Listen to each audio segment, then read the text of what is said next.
Medical admission টেস্টের রেজাল্টের 1 মাস হয়ে যাচ্ছে। তোমরা যারা চান্স পেয়েছো তাদেরকে অনেক কংগ্রাচুলেশন, এবং যারা চান্স পাও নাই, ওয়েলকাম টু রিভিল জোন।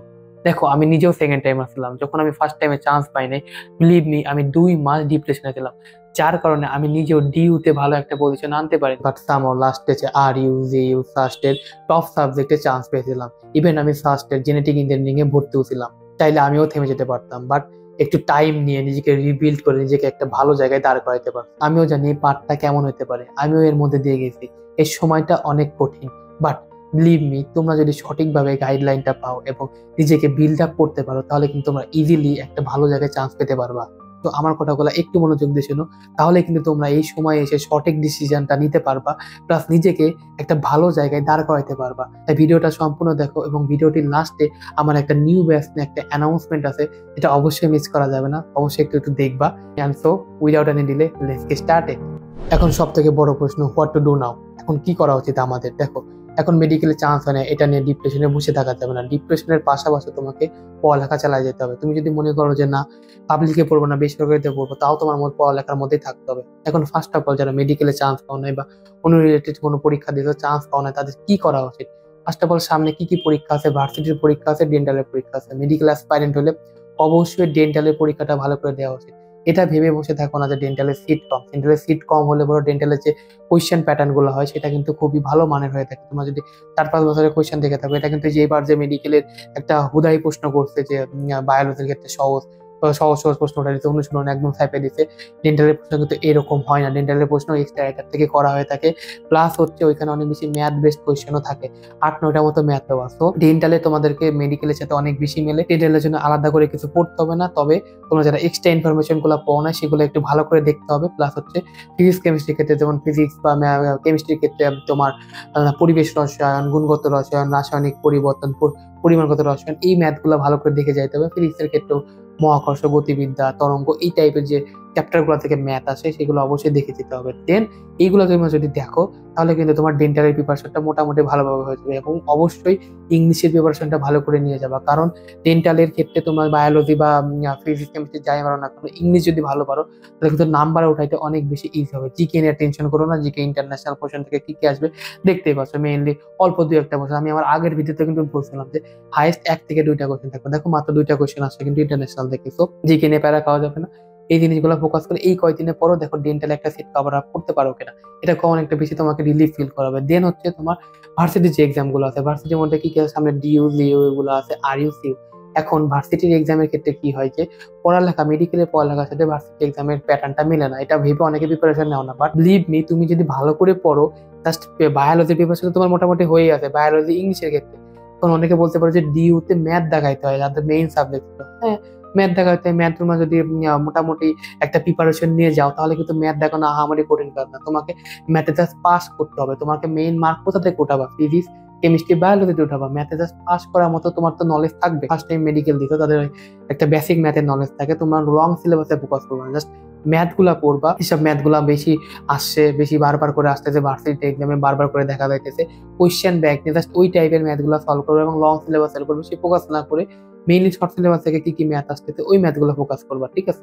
দেন হচ্ছে বায়োলজি ক্ষেত্রে তো তোমার বৈজ্ঞানিক নাম পড়া আলাদা করে দরকার নাই, তুমি ওইখানে যা যা মেডিকেলে পড়ছো ওইটাই এনাফ। ফিজিক্স কেমিস্ট্রির ক্ষেত্রে তোমাকে কি করতে হবে? থিওরি, তোমার মেডিকেলে অ্যাডমিশনের সময় থিওরিটা ক্লিয়ার হয়ে গেছে, এবং ওই থিওরি বেস থেকে ভার্সিটির জন্য আলাদা করে কি করতে পারো, জাস্ট ম্যাথ যেগুলো আছে ওই ম্যাথ গুলো সলভ করা। দেন হচ্ছে ডিওর ক্ষেত্রে গেল ম্যাথের ক্ষেত্রে।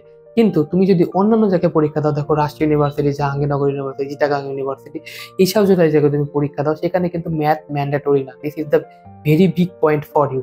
তোমার ওইখানে ম্যাথ ম্যান্ডেটরি না, বাট ফিজিক্স, কেমিস্ট্রি, বায়োলজি তোমার কিন্তু ইংলিশের প্রিপারেশন মেডিকেলের সময় নেওয়া হয়ে আসতো। ওইখানে তুমি অ্যাড করে এটা খেতে কিন্তু খুবই ভালো একটা ইয়ে করতে পারো। তোমার জন্য একটা হিউজ অপরচুনিটি হচ্ছে উচ্চ পরীক্ষা। উচ্চ পরীক্ষার মধ্যে যেহেতু এখন সাস্ট বা খুলনা ইউনিভার্সিটি এগুলো আলাদা হয়ে গেছে, বাট স্টিল ওখানে আছে সাস্টের পরীক্ষা, ওখানে আছে। আমি নিজে সাস্টের পরীক্ষা দিচ্ছি, আমি নিজে উচ্চ পরীক্ষা দিয়ে সব থেকে ভালো নাম্বার ওইখানেই পাইছি। তো তোমরা তো যদি একটু গুছিয়ে প্রিপারেশনটা নিতে পারো, তাহলে কিন্তু অবশ্যই তুমি একটা ভালো জায়গায় একটা সিট কনফার্ম করে রাখতে পারো।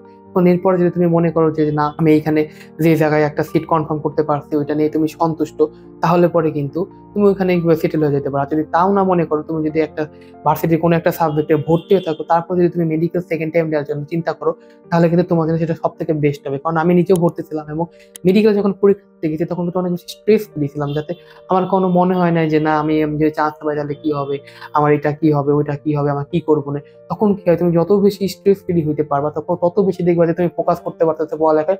আমি 1 সেমিস্টার ড্রপ দিলাম, 2 সেমিস্টার ড্রপ দিলাম, প্যারা নেই, আমি তো আবার রিনিউ করে ভর্তি হতে পারবো। বাট তখন তুমি কি করবা, ফোকাস রেখে তুমি কিন্তু পড়ালেখাটা চালা যেতে পারবা। তখন তোমার কাছে অনেক স্ট্রেসও মনে হবে না, তুমি ফোকাস হইতে পড়ালেখা করতে পারবা, বাবা মাও খুশি থাকবে, ফ্যামিলি থেকেও প্রেশার থাকবে না। তখন তোমার কাছে সেটা বেস্ট অপশন হয়ে থাকে। এখন কি ওয়েতে তুমি পড়লে পরে একটা ভালো সিট কনফার্ম করতে পারছো, সবার লাস্টে তোমাকে আমি বলবো। এইভাবে তুমি যদি পড়ো তাহলে কিন্তু অবশ্যই তোমার একটা সিট পেয়ে যাওয়ার কথা। দেখো তোমরা ভাবো যে প্যারেন্টস কি ভাববে, প্যারেন্টস কে প্রাউড ফিল করাতে পারলাম না, তারা কিরকম সাপোর্ট দিবে, কতটুকু ফ্যামিলি প্রেশার থাকবে, এই জিনিসগুলো নিয়ে তোমরা অনেক বেশি টেনশন করো। তো এই কোয়েশ্চেনটা অ্যান্সার করার আগে তোমাদেরকে আমি একটা ভিডিও দেখাতে চাই, যেটা আমি মেডিকেল অ্যাডমিশন টেস্টের সময় বাইরে যারা প্যারেন্টসরা দাঁড়ায় থাকে তাদের কাছ থেকে ইন্টারভিউ নিয়ে কালেক্ট করতে। তো এটা একটা কোশ্চেন তোমরা একটু দেখো। আচ্ছা, কোনো কারণে ধরেন যদি চান্স না পায় তাহলে ওকে কি বকা দিবেন নাকি বোঝাবেন? না, মোটেই না। আমি ও যখন ঢুকে বলেছি যে হারানোর কিছু নাই। এটা তো কোনো প্রশ্নই হলো না।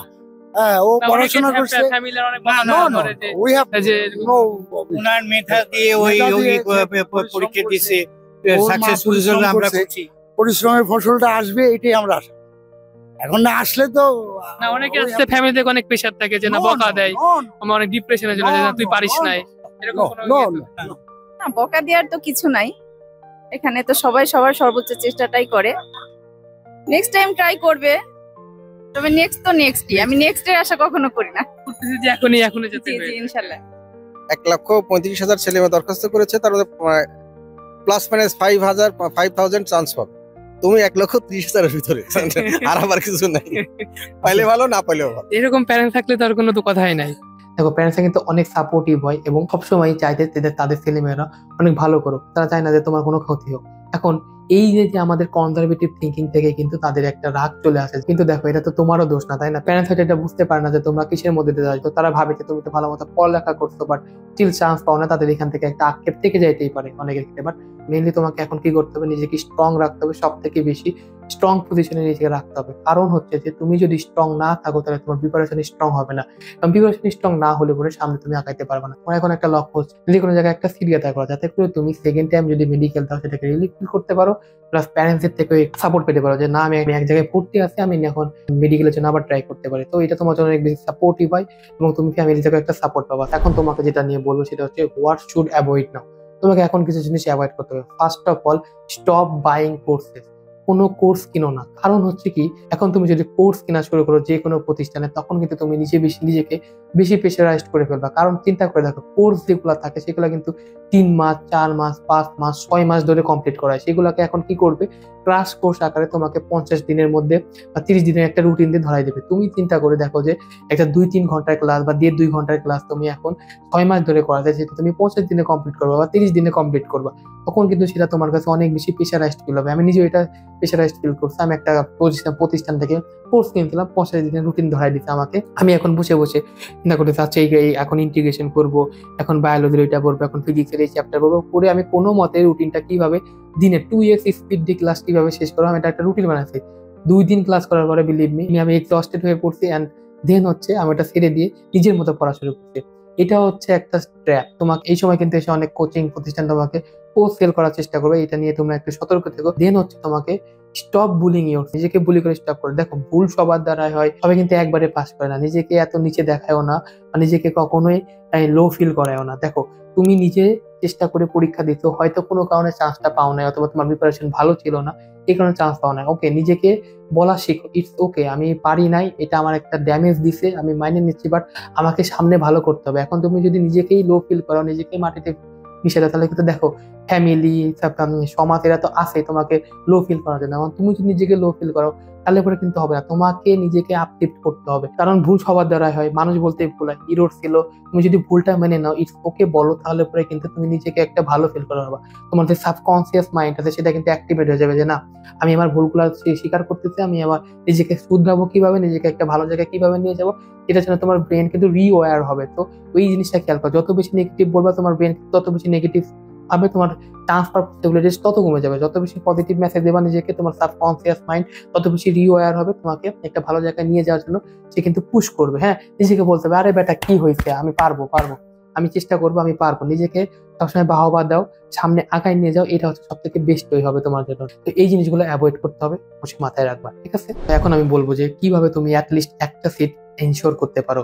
তো এটার জন্য একটা প্রিন্সিপালের কথা বলবো, সেটা হচ্ছে প্যারেটো প্রিন্সিপাল, যেটাকে বলা হয়, অনেকে চিনে থাকবা 80-20 প্রিন্সিপাল। দেখো, তোমার যে ইফোর্ট বা তোমার যে কাজ করতেছো তুমি, তার কিন্তু 80% কাজ 20% ইফোর্ট থেকে আসতেছে। মানে তুমি 20% যে কাজ করতেছো তার থেকে কিন্তু তোমার 80% রেজাল্ট আসে।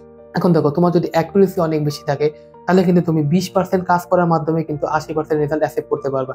এখন তোমার কাছে সময় অনেক কম, তোমাকে এই সময়ের মধ্যে কিন্তু ওই জিনিসটা ক্র্যাক করতে হবে। তোমাকে এই সময়ের মধ্যে কিন্তু যে কোনো ভার্সিটি বা ডেন্টালের সিটটা ক্র্যাক করতে হবে। তোমাকে এখন কি করতে হবে, স্পেসিফিক ওয়েতে পড়তে হবে। যত বেশি নিজের ইরোর রেট কমায় নিয়ে আসতে পারবা, যত বেশি পজিটিভ রেট দিয়ে বাড়াইতে পারবা, তখন তোমার চান্স পাওয়ার সম্ভাবনা অনেক বেশি বেড়ে যাবে। এই তোমার 80-20 এর মধ্যে আমার মাথায় রাখতে হবে যে তোমার 80% রেজাল্ট আসতে গেলে 20% কাজ করবে। সো তুমি এই সময়ের মধ্যে যে কাজগুলা করবা, খুবই স্পেসিফিক বেছে কাজগুলা করবা। এই জিনিসগুলো তোমার অবশ্যই পড়া দরকার, আগে ওই জিনিসগুলো পড়বা। কারণ ওই জিনিস থেকে কিন্তু তুমি যে পড়াটা পড়বা, 20% পড়াটা পড়বা, ওইখান থেকে কিন্তু 80% প্রশ্ন কমন থাকবে।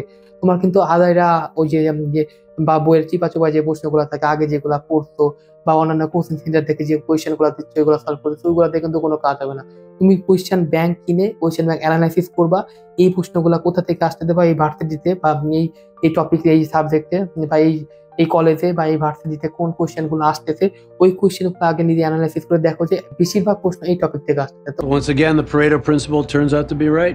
ওই 20% প্রশ্ন তুমি পড়ে ফেলো, দেখবা যে 80% কমন তুমি এমনিতেই পেয়ে গেছো। দেন হচ্ছে তুমি আস্তে আস্তে যদি সময় পাও তাহলে পরে অন্যান্য জায়গায় ফোকাস করো বা অন্যান্য টপিক গুলো দেখো। বাট এই জিনিসটা, এই প্রিন্সিপালটা কিন্তু অবশ্যই তোমাকে অ্যাপ্লাই করতে হবে। যদি অ্যাপ্লাই করতে পারো তাহলে কিন্তু তোমাকে সিট নেওয়া থেকে কেউ আটকাইতে পারবে না। No one can stop you from living your life.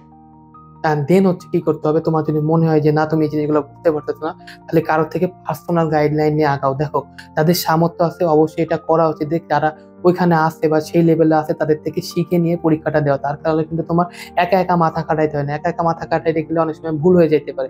এখন রিসোর্সেস অনেক কমন আছে, বাট স্টিল তোমাকে কিন্তু কারো থেকে গাইডলাইনটা নেওয়া উচিত। তুমি যদি ইউটিউবে যাও, ওখানে ঘাটাঘাটি করে অনেক নলেজ পাইয়ে যাইতে পারো, বাট স্টিল দরকার তুমি অবশ্যই কারো থেকে গাইডলাইনটা নাও। নিলে পরে কি হবে, তোমার কাছে এই জিনিসগুলো ক্র্যাক করা বা জিনিসগুলো বুঝাই দেওয়া তোমার কাছে অনেক কম সময়ে বেশি কিছু অ্যাচিভ করতে পারবা। তো এই জিনিসটা মাথায় রাখো। এবং সেকেন্ড টাইমে যারা মেডিকেল অ্যাডমিশন দিবা বা এখন যারা ভার্সিটি এক্সাম দিবা, তাহলে অবশ্যই এটা মাথায় রাখো যে কারো থেকে গাইডলাইন নিয়ে পড়া বা স্পেসিফিক কাউকে ফলো করে পড়া, ঠিক আছে? তাহলে করে কিন্তু তোমার ক্ষেত্রে একটা ফোকাস থাকবে এবং তুমি একা একা নয় তার নলেজটা নিয়েও আগাইতে পারবা। তো এই জিনিসটা মাথায় রাখবা। এবং যে যে জিনিসগুলো বললাম, প্যারেটো প্রিন্সিপালের কথা বললাম, সাবকনসিয়াস মাইন্ড রিওয়্যারিং এর কথা বললাম, এই জিনিসগুলো অবশ্যই ফলো করো। দেখো যে তুমি একটা নিজেকে ভালো জায়গায় অবশ্যই দাঁড় করাইতে পারবে। আমার একটা অ্যানাউন্সমেন্টের কথা বলেছিলাম, তোমরা অনেকে আমাকে নক করছো যে ভাই আপনার কোনো পার্সোনাল ব্যাচ আছে কিনা বা আপনি কোনো পার্সোনাল গাইডলাইন দেন কিনা। হ্যাঁ, পার্সোনাল গাইডলাইন আমি দিই, বাট কোনো ব্যাচ নেই। পার্সোনাল গাইডলাইনের ক্ষেত্রে আমি মেডিকেল অ্যাডমিশনে এবার 3 জনকে পড়াইছি। এর মধ্যে একজন কুমিল্লা মেডিকেল কলেজ, একজন সৌরাদি মেডিকেল কলেজ এবং একজন ট্রান্সপাইনে। সরি, তো আমি নতুন করে ব্যাচ শুরু করতেছি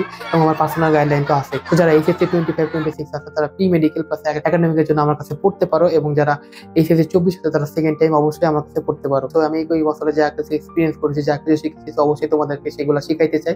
আশা করি সব থেকে বেস্ট ভ্যালু তোমাদেরকে প্রোভাইড করতে পারবো। তো আমার ভিডিওগুলো দেখতে আমি কিভাবে ভ্যালু অ্যাড করি, পার্সোনালি আসো, আমরা সবকিছু ডিসকাস করবো এবং আমরা সবকিছু গোড়া থেকে শুরু করে একদম শীর্ষ পর্যন্ত যাবো, সবকিছু শেখার চেষ্টা করবো। আমার কাছে পরে একটা মজার ব্যাপার হচ্ছে, তোমরা ফ্রিতে বিনোদন পাবা, জোক শুনতে পাবা, স্ট্যান্ডার্ড কমেডি শুনতে পাবা। তো পেশার নিয়ে কোনো প্যারাই খাবা না, স্ট্রেস ফ্রি থাকতে পারবা।